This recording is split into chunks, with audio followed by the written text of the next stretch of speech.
Hai teman-teman, ayo kita sekolah minggu.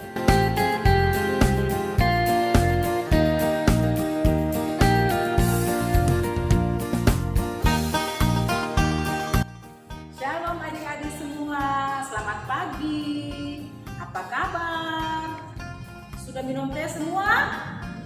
Ya, good, very good. Saat ini kita akan ibadah sekolah minggu. Kita akan menyanyikan lagu Wajib Anak Sekolah Minggu.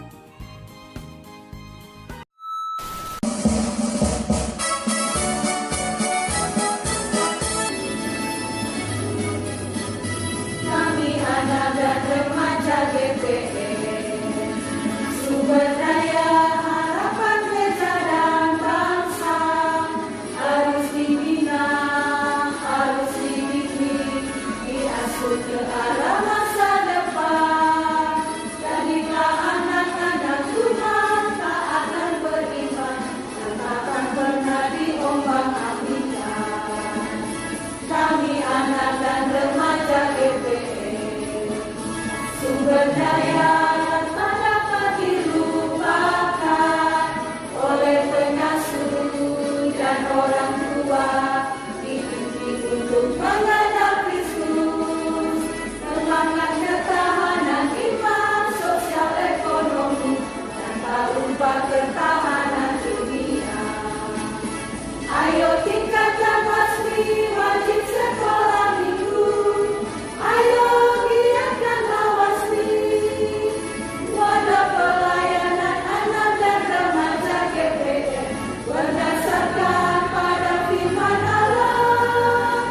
Ayo tingkatkan wasmi, wajib sekolah minggu. Ayo giatkanlah wasmi, siap berfungsi sebagai garam dan terang dunia dalam konteks satu panggilan gereja. Ya, adik-adik yang diberkati Tuhan, mari kita berdoa. Kami bersyukur dan berterima kasih kepada-Mu Tuhan Yesus, karena Engkau begitu baik bagi kami. Tuhan boleh menjaga, melindungi kami, menyertai kami, sehingga kami semua boleh ada di saat ini. Kami akan beribadah sekolah minggu. Biarlah Tuhan Yesus ibadah kami dari awal, pertengahan, sampai berakhirnya mau jadi karena kehendak-Mu. Terima kasih Tuhan Yesus. Amin.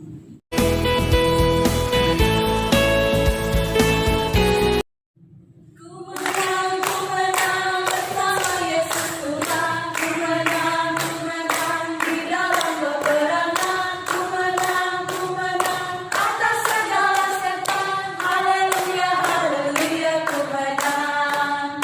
Haleluya, dia bangkit. Haleluya, dia hidup. Haleluya, dia naik. Roh Kudus turun.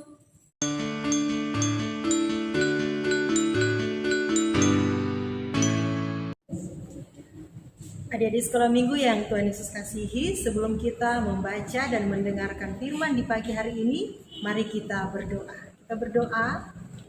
Terima kasih Tuhan Yesus, Bapa yang baik, yang mengucap syukur karena di pagi hari ini Engkau senantiasa memberkati kehidupan kami. Dan di saat ini Tuhan, kami akan membaca dan mendengarkan akan kebenaran firman-Mu.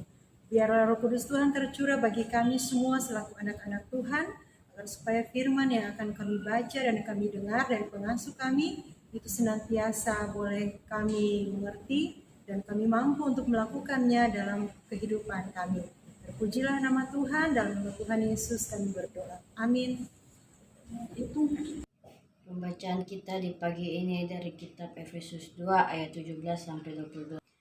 Ia datang dan memberikan damai sejahtera kepada kamu yang jauh dan damai sejahtera kepada mereka yang dekat. Karena oleh Dia kita kedua pihak dalam satu roh beroleh jalan masuk kepada Bapa.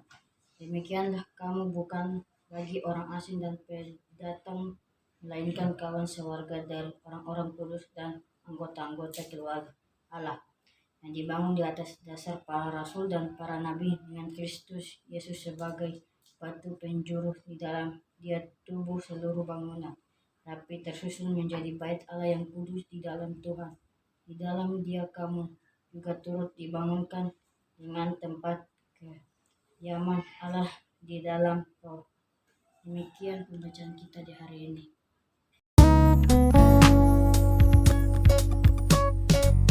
Adik terkasih, tadi kita sudah membaca firman Tuhan yang terambil dalam Efesus pasal 2 terbaca ayat 17 hingga ayatnya yang ke-22. Mungkin adik-adik masih ingat cerita kita pada 2 minggu lalu. Dan sekarang kita masih tetap dalam tema kemandirian gereja. Untuk ketahuan adik-adik, Gereja Protestan Maluku berdiri pada tanggal 6 September 1935. Nah, di sini Gereja Protestan Maluku melepaskan organisasinya dari pemerintah, sehingga mereka pada tanggal 6 September mereka mencetuskan bahwa GPM harus berdiri sendiri. Dalam arti GPM menatalayani akan organisasinya sendiri. Di sini adik-adik, GPM membiayai dirinya sendiri. GPM melepaskan diri dari pemerintahan Hindia Belanda. Dan GPM menatalayani organisasi dan tata-tata ibadah lain. Dan untuk ketahuan adik-adik, di tahun 1935 itu mereka memilih ketua sinode. Dan ketua-ketua sinode dipilih 5 tahun sekali dalam persidangan sinode. Di saat ini, Encik akan membacakan ketua-ketua sinode dari tahun 1935 sampai 2021. Adik-adik yang Tuhan Yesus kasihi, di sini ada pendeta yang menjadi ketua sinode 2 periode dan ada yang 4 periode. Nah, Encik akan bacakan pendeta-pendeta yang menjadi ketua sinode pada tahun 1935 sampai sekarang. Tahun 1935 sampai 1939, Pendeta J.E. Staff. Tahun 1939 sampai 1942, Pendeta G. Hamel. 1942 sampai 1945, Pendeta W. Van Os. Tahun 1945 sampai 1949, Pendeta S. Marantika. 1949 sampai 53, Pendeta S. Marantika. 1953 sampai 1957, Pendeta CHR Mataheru. Tahun 1957 sampai 1961, Pendeta FHD Fretes. Tahun 1961 sampai dengan 1978, Pendeta TH Patiasina. 1978 sampai 1983, Pendeta Dr. A.N. Rajawane. 1983 sampai 1987, Pendeta Dr. A.N. Rajawane. 1987 sampai 1990, Pendeta A.J. Soplantila. 1990 sampai 1995, Pendeta A.J. Soplantila. 1995 sampai 2000, Pendeta S.P. Titalei. 2000 sampai 2005, Pendeta I.W. Hendricks. 2005 sampai 2010, Pendeta J.C.H. Ruhulesin. Tahun 2010 sampai 2015, Pendeta J.C.H. Ruhulesin. Tahun 2015 sampai 2020, Pendeta A.J. Werinusa. Nah, adik-adik yang Tuhan Yesus kasihi, dan yang sekarang tahun 2021, siapa yang tahu ketua sinode yang baru? Pasti adik-adik tidak lupa bahwa beberapa waktu yang lalu pendeta ini atau ketua sinode ini pernah datang di Ternate. Nah, adik-adik, pendeta ini atau ketua sinode ini bernama Pendeta E.T. Maspaitela. Nah, adik-adik yang terkasih, demikianlah nama-nama pendeta yang pernah menjadi ketua sinode sejak tahun 1935 sampai sekarang. Tuhan Yesus memberkati kita semua. Amin.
Adik-adik yang terkasih, tadi kita sudah memuji Tuhan, membaca firman Tuhan, dan sudah mendengar cerita. Sekarang adik-adik duduk manis, kita akan berdoa syafaat. Kita berdoa. Tuhan Yesus, sobat kami, anak-anak, kami bersyukur di pagi yang indah ini, oleh karena kasih Tuhan. Kami boleh dibangunkan dengan kekuatan baru, pikiran, tenaga kami yang baru, untuk kami dapat memuliakan akan nama Tuhan. Terima kasih Tuhan atas anugerah yang Tuhan sudah berikan bagi kami. Kami bersyukur Tuhan karena di pagi hari ini, oleh karena kasih Tuhan, kami sudah boleh beribadah. Kami sudah boleh mendengar firman Tuhan, dan kami sudah boleh mendengar cerita. Biarlah apa yang kami kerjakan dan kami lakukan serta kami dengar, itu menjadi berkat dalam kehidupan kami. Dan kami bisa melakukannya itu dalam setiap langkah kehidupan kami. Memberkati kehidupan kami ya Bapa. Kami menyerahkan akan anak-anak asuhan kami. Dari jenjang anak indria, batita, anak kecil, anak tangguh, dan anak remaja. Tuhan memberkati kami semua yang sementara mengikuti ibadah di pagi hari ini. Kekuatan, kesehatan, kemampuan Tuhan berikan bagi mereka. Di dalam menuntut ilmu pengetahuan, Tuhan berikan kecerdasan bagi mereka. Kami percaya masa depan anak-anak ini ada di dalam tangan Tuhan. Biarlah Tuhan memberkati mereka dalam proses pertumbuhan iman kepercayaan mereka. Yang belum bersekolah, Tuhan juga bertumbuh bersama-sama dengan mereka. Orang-orang tua mereka juga diberkati oleh Tuhan. Kami merasa bersyukur di mana mereka dengan setia menemani akan anak-anak mereka dalam mengikuti ibadah-ibadah sekolah minggu. Berkat kesehatan, kekuatan juga menjadi bagian kehidupan mereka. Terima kasih Tuhan, memberkati kami sebagai pengasuh. Kami sadar sungguh Tuhan, segala keterbatasan, kekurangan kami. Tuhan memberkati kami, kesehatan, kekuatan Tuhan berikan, agar kami dimampukan oleh-Mu ya Bapa, untuk kami dapat melakukan tugas pelayanan kami ini Bapa. Kami menyerahkan semua orang yang punya kami di pagi hari ini. Yang sakit Tuhan sembuhkan, yang lemah diberikan kekuatan. Di tengah-tengah pandemi COVID ini juga Tuhan, tak lupa kami menyerahkan kehidupan kami. Tuhan, pagari kehidupan kami Bapa, makan minum kami, Tuhan, Kau berkati agar apa yang masuk dalam tubuh jasmani kami boleh menjadi berkat, boleh menjadi kekuatan bagi kami, untuk kami dapat melangsungkan kehidupan kami. Terima kasih Tuhan, kami juga menyerahkan akan saudara-saudara kami yang berada di NTT dalam musibah banjir. Biarlah Tuhan mengulurkan tangan kasih-Mu, memberkati kehidupan mereka, menjaga, merawat mereka. Apa yang mereka butuhkan dan mereka perlukan, Tuhan siapkan bagi mereka. Terima kasih Tuhan, terpuji termulia Engkau Bapa yang baik. Ini doa kami Tuhan, ampuni salah dan dosa kami. Lalu dalam nama Tuhan Yesus kami akan akhiri doa ini. Pada akhirnya biarlah kasih karunia dan damai sejahtera yang berasal dari Allah Bapa dan dari Tuhan Yesus Kristus memberkati kami semua sekarang kekal selama-lamanya. Amin. Ada satu solatku yang setia, tak pernah dia tinggalkan diriku. Di waktu aku susah, waktu ku sendirian, dia selalu menemani diriku. Namanya siapa? Namanya Yesus. Namanya Yesus. Nama Yesus yang menghibur hatiku. Namanya Yesus. Namanya Yesus. Nama Yesus yang menghibur hatiku. Demikian ibadah sekolah minggu kita di pagi hari ini. Sampai berjumpa di minggu depan. Tuhan Yesus memberkati kita semua. Shalom.